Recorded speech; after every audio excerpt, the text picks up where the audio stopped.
তো চলে এলাম তোমাদের সঙ্গে দীঘা যাওয়ার দ্বিতীয় পর্ব নিয়ে। তো তোমরা দেখতেই পাচ্ছ প্রথমেই আমার ভিডিও শুরুতে দক্ষিণেশ্বর মন্দির দেখা যাচ্ছে। বাড়ি থেকে বেরিয়ে এত এত এত ভালো লাগছে, আমার মনে হলো যেন নতুন জীবন পেলাম। এবার আমি বুঝেছি মানুষ কেন এত ঘুরে বেড়ায়, কেন বলে ঘুরতে যাওয়া ভালো, কেন বলে যে ঘুরতে গেলে মন ভালো। এর আগে আমি ঘুরতে গিয়েছি ঠিকই, তবে ছোট ছিলাম যেহেতু, ছোটবেলায় তো মন খারাপের কোনো জায়গা ছিল না, তার জন্য কিছু মনেও হয়। আমার মতো এখনো যারা আছো যে ভাবছো যাবে কিন্তু যেতে পারছো না বা সময়ের অভাবে যাওয়া হচ্ছে, এত কিছু ভেবো না, যাও যাও।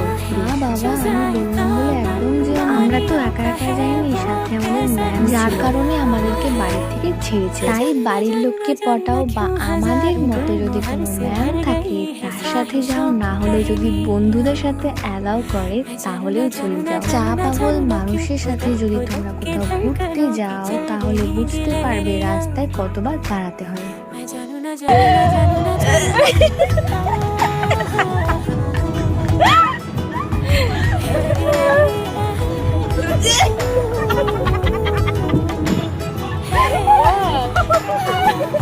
এইভাবে পুরোটা রাস্তা আমরা ভয়ঙ্কর ভাবে হাসতে হাসতে, তো আমরা হাসতে হাসতে নাচতে নাচতে দীঘা পৌঁছে গেছি। এবার যাওয়ার পালা আমাদের হোটেলে। কোন হোটেলে ছিলাম তোমরা তো দেখতেই পেয়ে গেলে, তো তোমাদের সাথে এর পরেও আরো ভিডিও শেয়ার করব। তো আজকের ভিডিওটা এই পর্যন্তই, দেখা হচ্ছে তোমাদের সাথে আবার পরের ভিডিওতে। টাটা।